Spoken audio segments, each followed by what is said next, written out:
know, it's very typical for Brandon to hit me for no reason. Brandon said, and I quote, "I don't like Ian's face, so rearrange."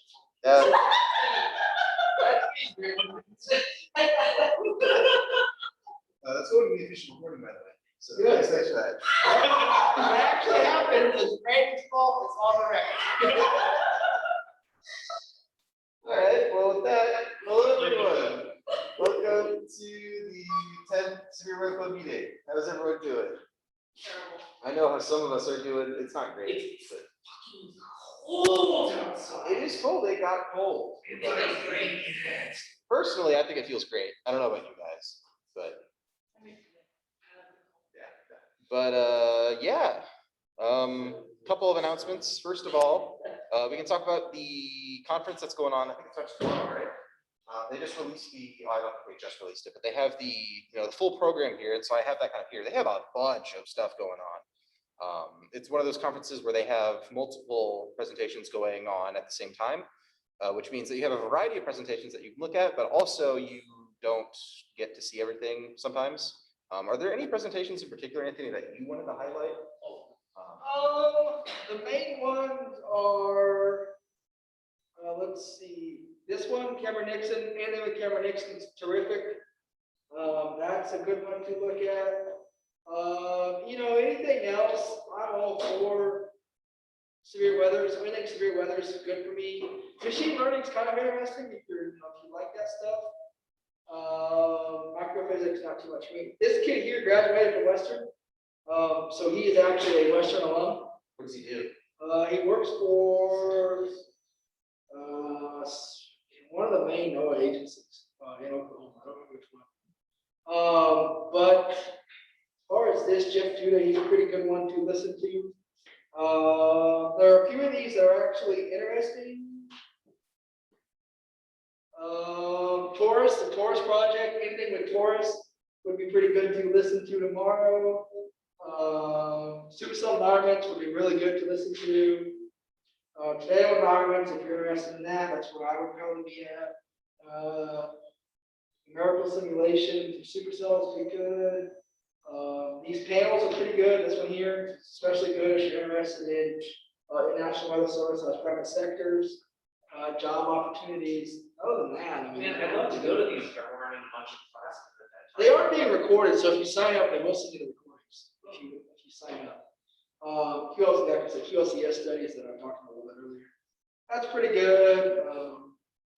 And so, yeah, all of these really, I mean, you can't go wrong with a whole lot of these. Like I said, I'd be more interested in Cameron Nixon's talk for sure. I love anything he talks about. Obviously, results from Taurus.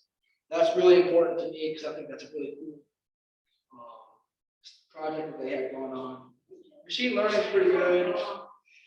All of these is great. Can't go wrong with either. Like I said, Western alums, if you're interested. And then there are the Friday stuff. Tornado environments, I'd be good in. I don't care too much about microphysics. It's not my thing. QLCS studies would be good. Hazards, if you're interested in that. Numerical simulations are good too if you like, model stuff. Like terrain, sure. And then case studies. I do know who that is. I do know who that is. Those are about two good guys. And then this here would be something to be keeping your eye on for tomorrow or for Friday. So that's what I would do, but that's just me. So This conference is free to register for, right? yeah. You can still register up till like the day on Friday.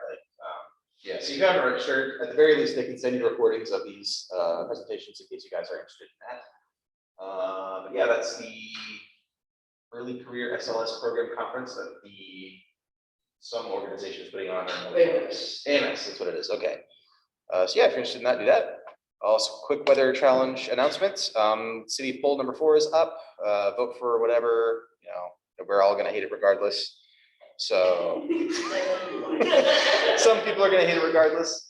Additionally, something to keep an eye on is on Sunday, November 7th, we are switching back our clocks. This means that our forecasts are going to be due an hour earlier.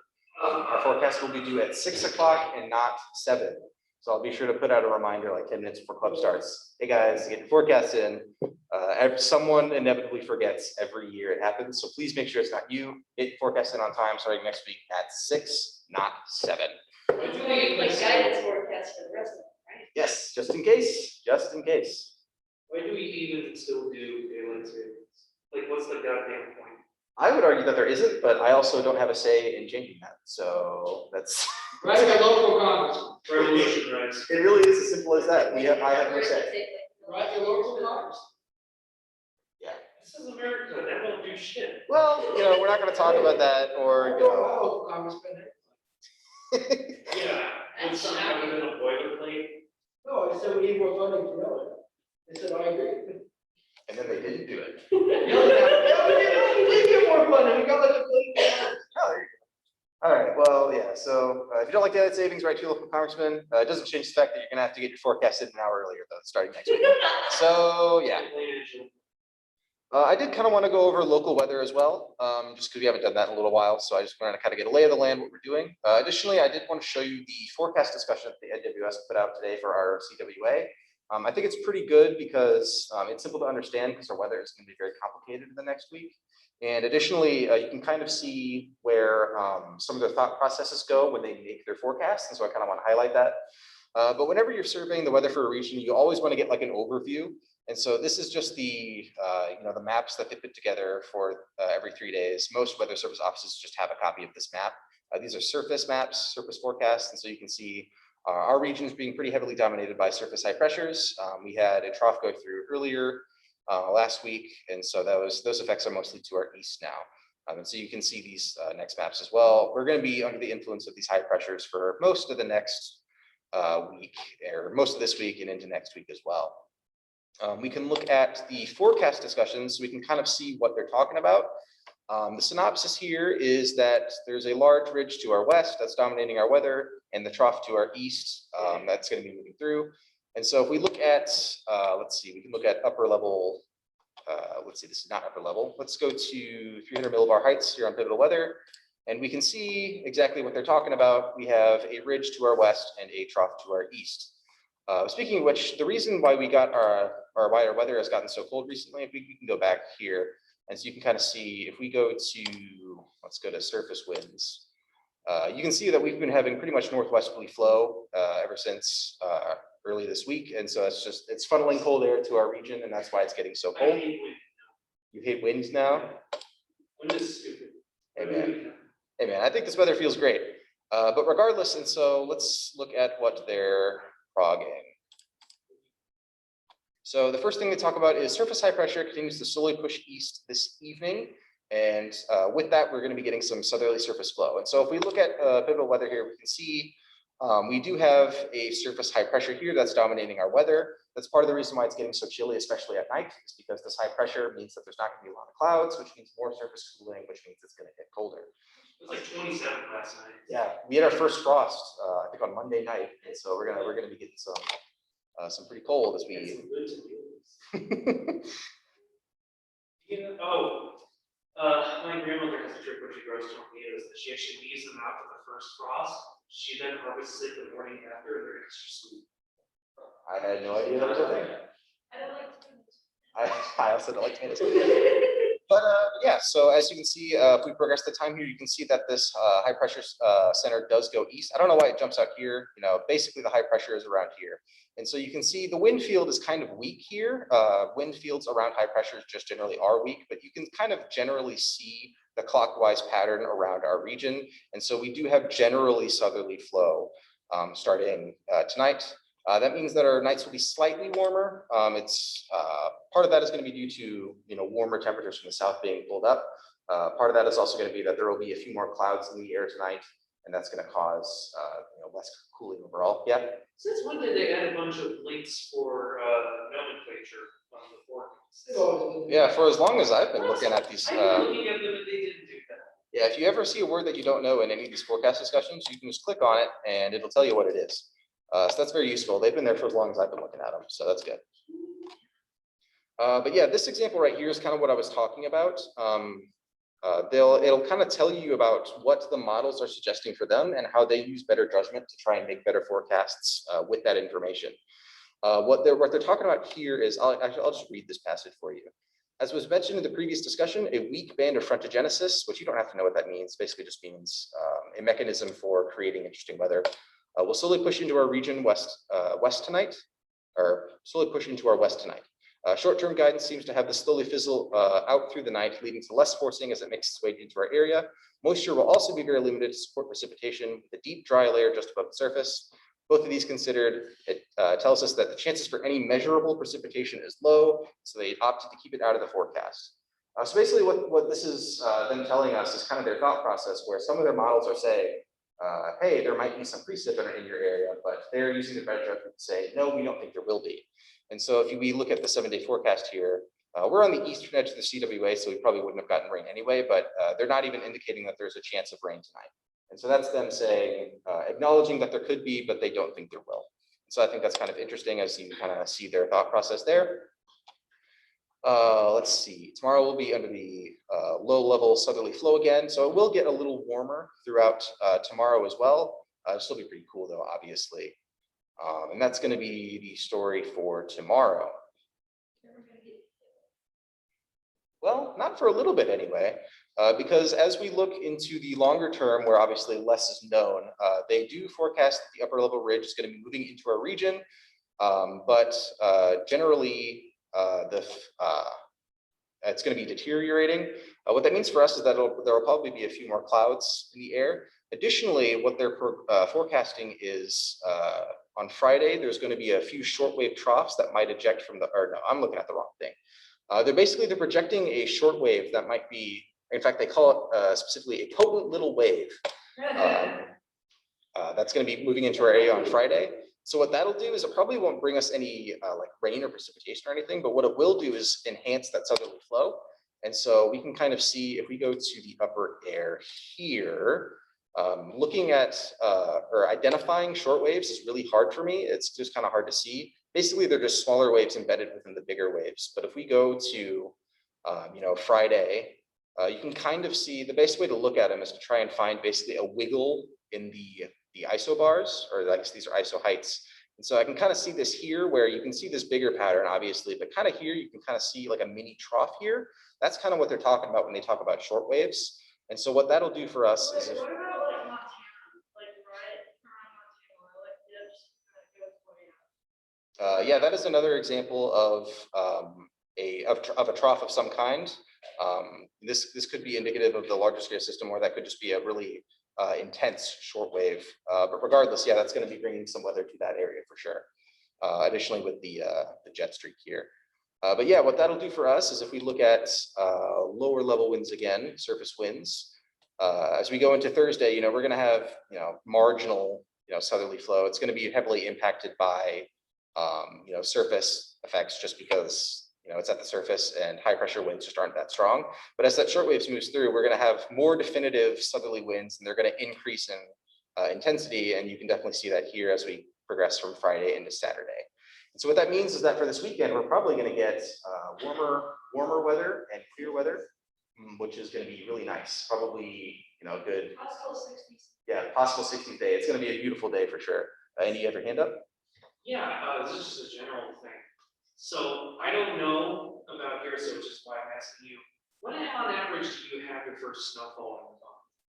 That's a good question. I've only lived here for 3 years, and so 1 year our first major snowfall was Halloween. Other years, Last year it was like before Halloween. yeah, Or it was like, hold on, I have a picture. yeah. No, there was 1 year where we had like significant snowfall by late October. Other times, it's November. It really just depends. I could look that up for you if you want, but. I won't say no, because because I live like right outside of Chicago, and for some godforsaken reason, or what my town has called the Brookfield breakup, we don't have like any snow until like after Christmas. It's just dry and cold and miserable. It makes me want to reconsider my life choices. Yeah, I don't know. I can definitely try and find that information for you. But yeah, generally, around this time of year is when we can start expecting snow. It just depends on the weather at the time. First snow I had was October 26th last year, There you go. but it was like light frosting. Right. I biologically break down during winter, so I'm really trying to prepare myself. Yeah, my windshield is frozen. See, I can't relate to that. I love the winter weather personally. But yeah, and then looking kind of towards next week, they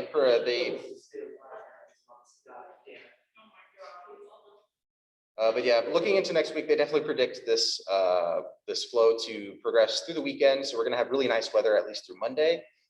They are projecting as the ridge moves through, it's going to turn into a little bit of a more active pattern. What specifically they're projecting is as we go into next week, let's see if we can find a good example of this. Basically, they're projecting that short waves are going to be ejecting from the Rockies along this ridge and impacting our weather. So we're probably going to get some cold fronts, which means it's going to get colder starting next week. So that's what you're looking at. But at least for the mid-while, you can expect some really nice weather. So are the Rockies why it always looks so damn messed up over Colorado, all those bumps? And if you go over to the isobars, it's just absolutely. Oh, absolutely. That's absolutely what it is. Basically, what you'll see happen is when weather systems come on from the West Coast, they'll hit the mountains and just completely deteriorate due to effects that you'll learn in synoptic and dynamic. And then eventually, when those weather systems come off the Rocky Mountains due to conservation of vorticity, they'll spin back up again, they'll reform, and then they'll start impacting, the Midwest and into the East. And so, yeah, definitely the Rocky Mountains for sure. They completely mess up the weather. But yeah, that's what you guys can expect for the rest of this week. I always recommend reading through the forecast discussion as often as you can. That'll just give you a general conceptualization of what's going on with the weather, what's happened, what's happening, and what's going to happen. And so you can basically know in advance what they're going to be talking about, in next week because they're forecasting it right now. Are there any other questions before we get into the next part of our presentation? If not, then Anthony's going to finish his portion of the presentation. Last time we talked about operational meteorology in those classes. We're going to finish up by talking about applied meteorology, and then I'm going to talk about some minors that you guys should consider taking. Okay, so as we discussed the last time, the operational option is basically, National Weather Service route, and anything else. All the other doors are going to open for you, no matter what you want to do with a career in meteorology. The operation route is the way to go. But if you want to do broadcasting, or you don't like the math aspect of things, I suppose I could make this full screen. And so if you don't like that, you can obviously go for the applied route. We've made it to basically go for broadcasting because a lot of our majors do, or meteorology majors do broadcast. If you're interested in broadcasting, you can actually broadcast on air on News 3. They actually have at least 2 doing it right now.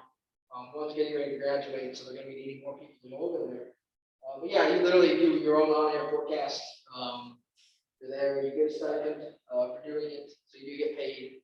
And you get good experience for reals if you want to go down that route in the future, which is very, very important for the broadcast aspect. So what you're going to need for this, you have to take the following classes: Math 133, which is Calc 1, Weather and Climate, obviously you need that one. Either Physics 124 or Physics 211. Both of those completed. Physics 211 is fun. I don't know about Physics 124, I guess. But you have to take this, and then this or this. One of those two to complete that. I would say still take Physics 1 because it would probably still help you for your classes, your meteorology classes at least, but that's up to you completely. And so for the core courses, you have to take 301, which is your statistics class, for geography with Dr. Troy, which isn't terrible. I enjoyed that class. Your senior thesis, which is your capstone course, which we kind of discussed last time. Basically, most people take what they did 301 advance on 405, or if you're going to be in grad school, you can basically begin to write your thesis for grad school. It is Synoptic Meteorology 1, which is Meteorology 322, and then Environmental Climatology and Meteorology 329, which is Dynamic 1. What's important to note here about the applied option, you do not have to take Synoptic 2 nor Dynamic 2 if you go down this. You don't have to do it with this option. So that's something to keep in mind. Obviously, both of those classes are very important. Synoptic 2 is more important. Well, it's not more important, but Synoptic 2, you get a lot out of it. I don't know what Dynamic 2 is with Dr. Finch. I didn't take with Dr. Finch, so I don't know how that compares, how important that really is in the long run for your understanding of some stuff, but it still is important to take. And so these are the other ones you have to take in this course. So like I said, they're a little different as far as the outcome of them. You have to take natural hazard, which is 430. You have to take meteorology 220, which will be offered again soon. And then you have to take meteorology 337, which is climate change class. And this one is the reason why it's kind of offered in the fall, but not fully open, is because the people that are in the applied option need this class to graduate. And so that's why it's there. But it should be opening up soon to where anyone can take it. I've been wanting to take it for a while, but still haven't been able to do it. So that's the special courses that you have to take. And then the electives here, this is where it gets interesting. Really kind of differentiate yourself from the operational option. You have to take 3 semester hours of either your internship in applied geography or special problems in geography, which is like a research class. And obviously you can take it however many hours you want from each, but as long as you get 3, you're okay. I don't know much about the classes because obviously I've never dealt with them. But internship, you can probably do that with about anybody. Special problems, you're literally researching some topic you find that's interesting. And basically probably writing a little mini case study on it is my guess. Is what's going on there. Now here's where you can really go any way you want to go with this.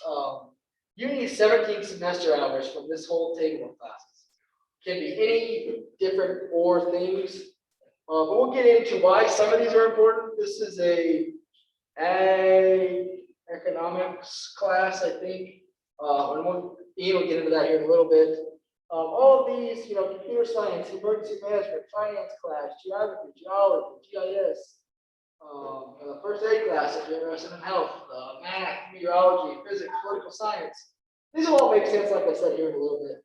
But yeah, you just need 17 semester hours from each. Pick and choose whatever you want to do. Obviously, I would say more with meteorology classes, but yeah. Oh, and basically, so most of you have got that message from Dr. Finch about the independent study. Basically, what the independent study is going to do, we're going through a trial run, and we're going to see if it's going to basically replace meteorology 333. Because with meteorology 333, that was a specific coding class that not many people know how to do.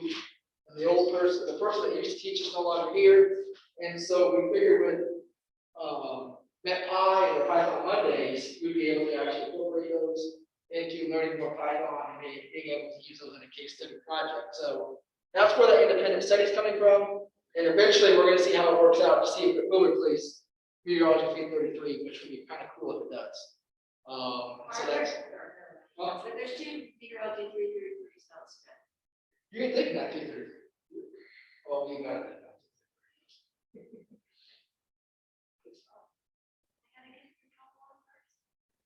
That's the hardest step. That's what I did. I got a D, then I got an A, so it worked out. It worked out. So, but yeah, so that's really about it. I think I got one more slide. The applied jobs, there's so many different ones. Emergency management, Red Cross, FEMA. Now, what I've been doing lately is actually I've been looking at the FEMA jobs for meteorologists, and they've actually paid pretty well. If you go that route, FEMA's always hiring for meteorologists, and so that's another option if you want to, maybe minor in emergency management.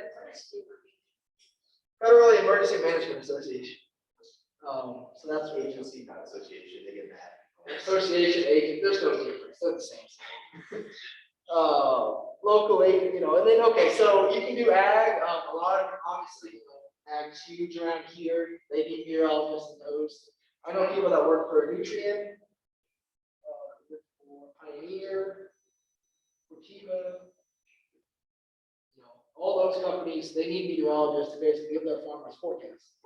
Computer programming has GIS. That's something major. You can obviously get computer programming skills like Python, C++, Linux, everything that Brandon's doing pretty much, and more. And then you get GIS, community planning, if you want to go that route.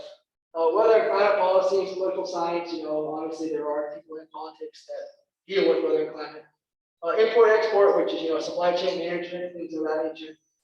There's so many more options out there, but if you go the operational route, you get everything. This here is pretty much limited to, you know, all these other options, but not everything is open. So that's, you know, why I always say go the operational route, it's gonna work out better for you in the end. And I think that's all I've got. Here we go. Now I'm gonna hand it over to Ian Sternace, and we will go from there. Yeah, so I definitely wanted to touch up on minors as well. The main reason is because, okay, you know what, you didn't have to make that joke. But the big thing about minors is that they are actually a very important aspect of your education, arguably a very underrated aspect of them. They can actually make or break a lot of the opportunities you have access to once you graduate. And so I definitely wanted to discuss those. If you're not familiar with a minor, basically it can be defined as a secondary discipline that a college student chooses to focus on in addition to their major. You know, it's fundamentally the same thing as a major, just less intense. You don't have to go to as many classes, that kind of thing. You don't have to have capstone, like, or cap off a minor, that kind of thing. But basically, yeah, it is just a secondary major that you study less intensely than your actual major. You might be asking, you know, why do we need a minor? There's definitely a sentiment among a lot of college students that's just like, you know, why am I doing this, you know? Well, for one thing, WIU requires it, with the exception of double majors and a couple of like exclusive majors that meteorology is not a part of. You have to have a 16-hour minor to graduate. If you don't have one, they won't let you graduate. Now, why do they require that? Well, I would argue that it is important. Being able to expand the scope of your education is important. And the primary purpose of it is that, you know, the more stuff you're familiar with, the more employable you are. And so that's why you should make a good choice when you try to consider the minor or minors that you study. Yeah. One thing I will say is that I am more familiar with minors that relate to the operational route. With that being said, any minor that is good for an operational meteorologist would also be perfectly applicable to the applied meteorology route.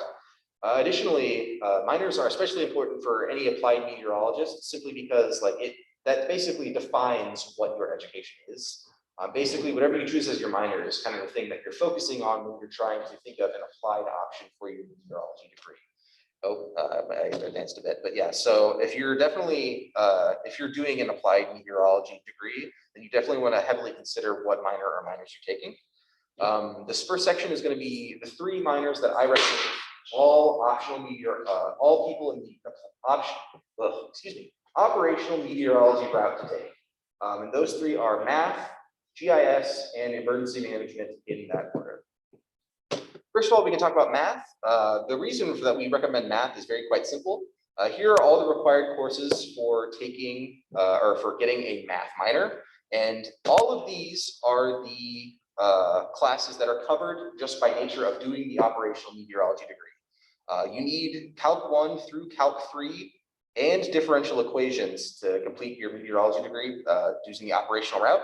As you can see, that covers, you know, all but one of the classes. When I made this presentation, I said that the last class we usually take is linear algebra. I want to change that though. Anthony and I would both recommend taking math modeling. It's a much funner course, much more fun course.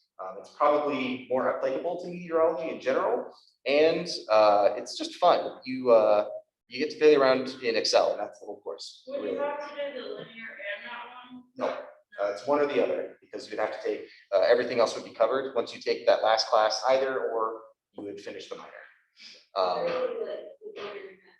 If you take most of the classes for your, you like just do one more class. It's literally just an extra class, so that's why we consider doing or recommend doing that. So why do it? It's easy. Additionally, many employers appreciate the math skills. You know, the National Weather Service, they know how hard the math is, and in almost all the jobs you might end up getting, you're not going to use the differential equations. You know, it's a matter of understanding where the equations come from, that you understand, you know, how the models are derived and that kind of thing, so that they have that basis. But you're never actually going to be, you know, doing differential equations in your job, and so that's why they want you to make sure that you know it.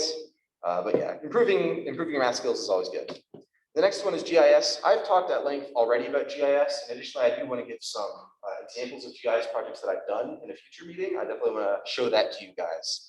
I could gush on and on about GIS, but it just suffices to say it is a very important class. I will say it's one of the more intensive minors that we recommend taking. So starting it as soon as possible is probably a good idea. But like if you start it like later, like your sophomore year, or whatever, that's totally fine. You can still get it done in plenty of time, especially because these elective requirements, like 108, for example, you can get that done.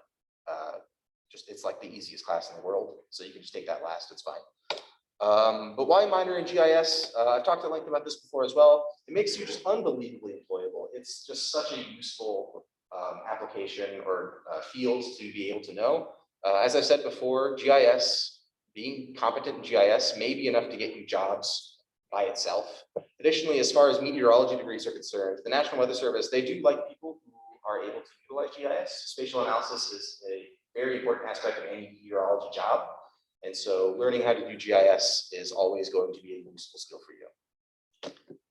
This next one, emergency management. This is the one that I would definitely think that like if you're a freshman and you have no minors right now, this is like these are the three that you should do. Emergency management is another big one.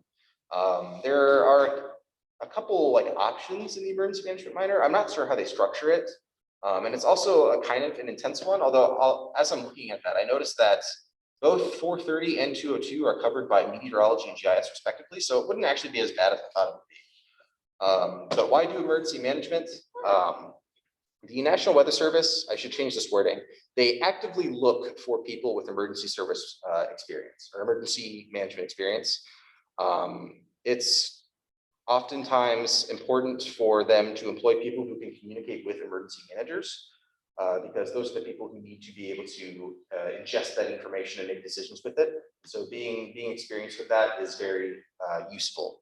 Additionally, I just have written down here, many jobs related to meteorology involves emergency management and disaster response skills. And it goes the other way too. If you have your heart set on becoming an emergency manager, meteorology is a big part of that job. When I did that flooding work back in 2019, there were National Weather Service people on site with everyone, and they were talking about, weather conditions and such, trying to make sure that they were able to take into account the weather the best they could. So yeah, definitely consider doing emergency management as well. Yeah, this is a picture of me. This is when I went down to the IEMA headquarters in Springfield during the spring 2019 flooding event. I had the opportunity for the GIS Center. I was working with Chad, my boss, and so that was a hectic experience, but it was cool. And this is a particularly unflattering photo of me. But I remember waiting in sewage during that. It was fun. yeah, it was not a good time for anyone for sure. Yes, the next one I have is computer science. So the rest of these minors are ones that I would recommend anyone who's doing the applied route should consider studying as part of their focus. Basically, when you're taking the applied meteorology route, you want to find a basically an application for meteorology that you can focus on and get a job with. And so these minors will kind of help you with that. Computer science is like the prototypical, do this minor, basically because, competency with computers and computer programming is essential for any job in the modern era, but particularly with meteorology, we use programming a lot. That's why we're offering a Python course next spring, or the independent study anyway. We often rely on really old programs to do our meteorological analysis, and sometimes they aren't powerful enough, and that's why we need to be able to create programs ourselves using Python or something else to do those kinds of analyses. I also just had, have written down here, computer competency is a must in any profession, and having programming experience makes learning any new language way easier anyway, and it makes you attractive to employers. So computer science, definitely a perfectly reasonable route for you to go down if you would like that. But I would say, no matter what you do, if you're a meteorology major, try to learn Python in some capacity. It's going to be extremely useful for many, many years. Next, we're getting into next we're getting into kind of the bread and butter of the applied meteorology minors that you should consider.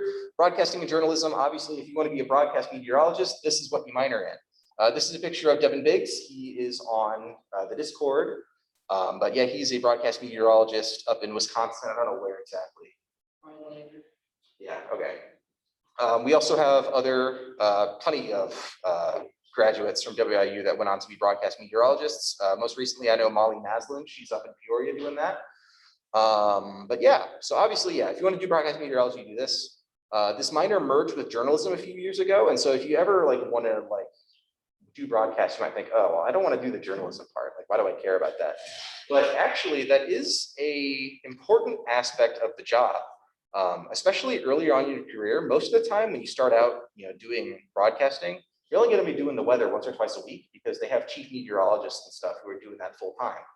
But you're still working full time. And so those times that you're not doing the weather, you still have to be just a basic news reporter. And so those journalism skills that you learn through the and journalism part of this minor help you to be able to find and report on jobs that oftentimes have nothing to do with the weather because that's just what the job entails when you're starting out. I know Devin Biggs specifically will tell you that especially early on in your career, you're going to be pulled around a lot, not doing a lot of weather simply because there are just people higher up in the chain than you. But yeah, that's broadcasting and journalism. Next is agriculture. Specifically, agriculture economics is the minor that you'd be pushed towards. Farmers depend on meteorologists. Obviously, agriculture is a very finicky field, and depending on weather conditions, it might make or break your crop depending on what decisions you make. And so there are plenty of agriculture businesses and corporations that employ meteorologists.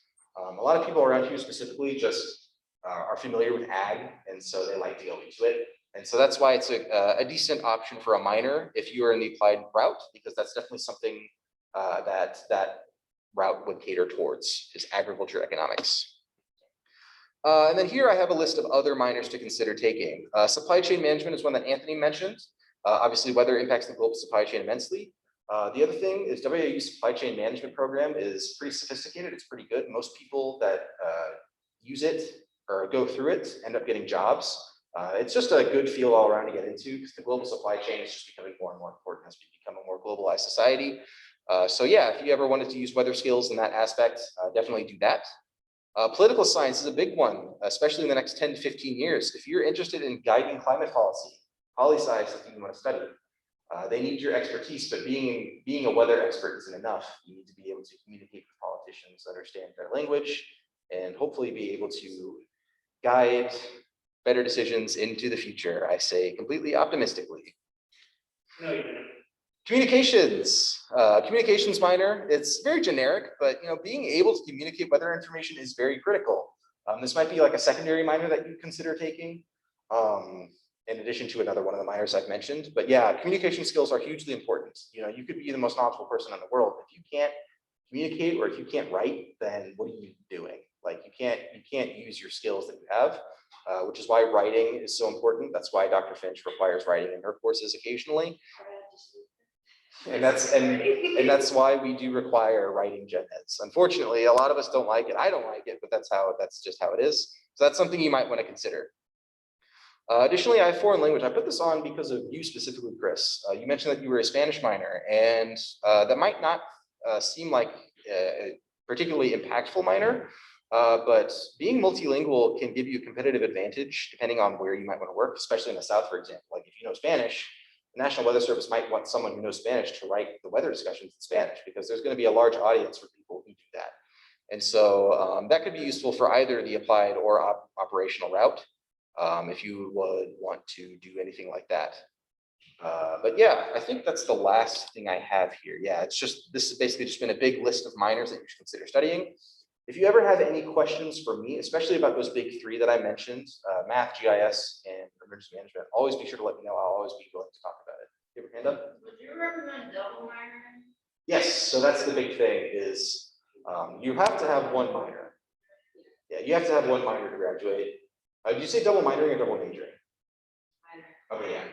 You have to have one minor to graduate, obviously. I have two. I'm in math and GIS. And if you are capable of doing it, doing all three of math, GIS, and emergency management would be fantastic. It would make you super employable, especially if you want to do National Weather Service or any other government job.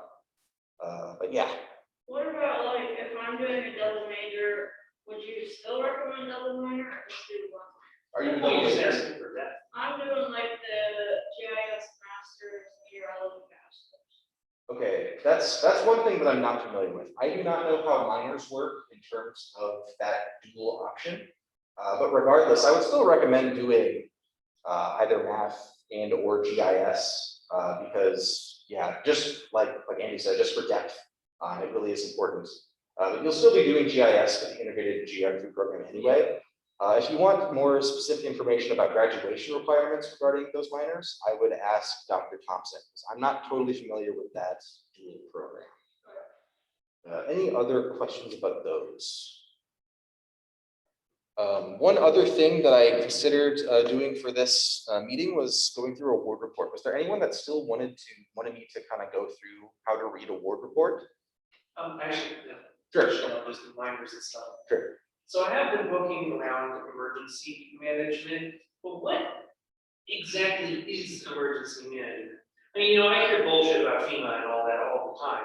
But I don't know what the hell they actually do, or what anybody in that job one does. Well, you just make a rule and that's it, and you wait for something to go wrong, or is it? No, basically emergency managers, their job is to, when an emergency happens, is to mitigate risk to life and property whenever they happen. And so, right. And so the big thing that emergency managers do, like, and when I went down to Springfield during the 2019 flood, like all the emergency managers from all the impacted regions were there communicating with each other, making decisions about how to disseminate information to the public, how to respond to, like, for example, when rivers are rising, who are we going to send sandbags and that kind of thing. Additionally, when there isn't an emergency, what they will do is they will basically game plan for emergency management scenarios. And then get ignored. I mean, you can be pessimistic about it, but it is an important job. And additionally, those jobs exist in all levels of government. Obviously, there's FEMA, and then at the state level, we have IEMA, the Illinois Emergency Management Agency. And then most counties have local either emergency management offices or ESDA offices. For example, we have McDonough County ESDA, which is currently ran by Edgar, who is a WIU alum as well. He works at the GIS Center. And so, yeah, that's kind of what emergency management does. And that's kind of what that is. But yeah, I wanted to ask, was anyone interested in me going through a ward report? If not, then, We went over it last week after. okay, yeah. Just briefly go through it. All right, I'll do it briefly. I won't go too in depth if no one's that interested, but Basically, highlight plus minuses are. yeah. Don't steal my identity, people. Thank you. I typed it in wrong. Doesn't matter. I changed my password recently, and I keep forgetting. Oh, really? I just had to change We're mine. bringing in some firewalls. Oh, my caps lock is on. No wonder. I have to use a siren. There we go. All right. Oh. So yeah, basically what a ward report does is that it basically houses all of the information required to graduate, and it subdivides that into categories. So basically it subdivides it into graduation categories, so like gender requirements, major requirements, minor requirements. Then it subdivides those into subcategories. So like, for example, when Anthony went over the gender requirements, there are a bunch of categories like fine arts, social sciences, that kind of thing. Those are all there. And then within those categories, it divides it up into classes that you have taken or need to take. The big problem that a lot of people run into is that it's just a wall of text. And so it's really hard to just understand, but really it is just basically it just structures each of your requirements in order, and then it'll tell you what you do or do not need. So I'll kind of go over mine. Basically, if you are currently, if you have completed a requirement, then you'll give you a green okay. If you haven't completed a requirement yet, it'll give you a big red no. And then within each of these sub requirements that I was talking about, it'll tell you whether or not you've completed them based on whether it's a plus or a minus. Plus means you have, minus means you still need to do something. And so here is an example of general graduation requirements. You have to complete a minimum of 120 hours. That's baked into the degree course. You need to have a minimum of a 2.0 GPA. C's get degrees, but D's do not. Make sure you get C's in your classes. Exactly. Let's see, 42 upper division hours. You have to have 42 hours from 304 level courses. Our majors do not need to worry about that. There are enough required meteorology courses in the 300 and 400 category that that's not an issue. But then, yeah, as we go down here, you'll start seeing the gen eds broken down by categories. So here's communication. You need to take English 180, 280, and speech to fulfill this requirement. And then natural sciences, we don't need to worry about that. Our major covers that. Here's social sciences, you need to take 12 hours. And then it lists all the social science courses you've taken so far. Here's an example of what it looks like if you haven't completed a requirement yet. Here's multicultural studies. I need 3 hours from any of these courses. If you haven't completed the requirement, most of this text is just them telling you what courses would complete this requirement. And so, for example, what I'm taking right now is Geography 110. So that's in progress. It should be written down here, but it's not because the system is old and wrong. But once I complete that class, it'll be completed in the section down here. Are you sure to double check if, I went over my order report last time, was it last week or a couple weeks ago, and I keep forgetting to email Jennifer about it, Sure. but, make sure that if you're taking G10, geography 110, I did take geography 110, it's not showing that I completed it.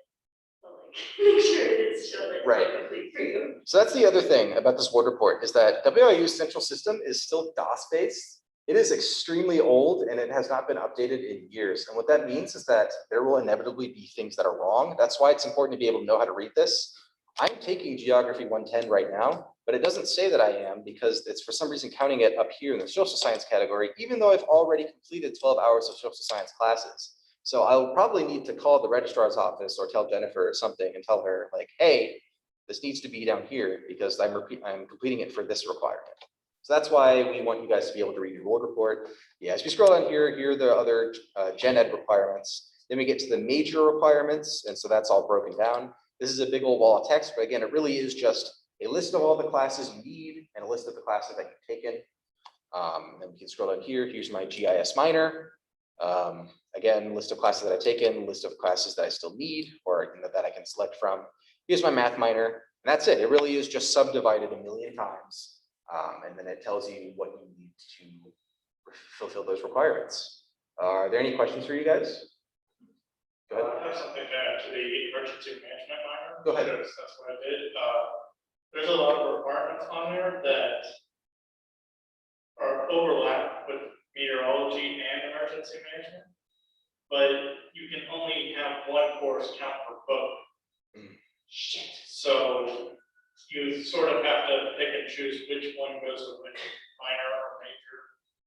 That is a good point, and it's something that I forgot to consider, I guess. Yeah, they will only let you take one course as both a major and minor requirement. If you're in the operational route, you do math. That will be differential equations is the course that you do for that. If you do emergency management, then it would probably be something like natural hazards. It's probably the one that you would do. And so, yeah, you have to keep that in mind, but Jennifer will probably let you know that once you fill out the grad application, so you don't have to worry about that. But yeah, are there any other questions? If not, then I'll go ahead and end the meeting here. I'll stick around for a little bit if you guys have any other questions, non-club related. But if not, then I will see you guys next Wednesday. We can start on our last. Yeah, so I put that poll in the club. It was pretty decisive. Everyone wanted to go to week 15. So we'll go ahead and do that. I'll find an extra week of material. We'll work something out. So yeah, the last club meeting will be week 15, which means we'll start club elections on week 13, which is the week before break. So yeah, Isn't that next week? the week after next. Okay. Yep. All right, see you guys. As always, anyone in the meeting? Oh, they've already left. Okay. Yep. See you. Bye.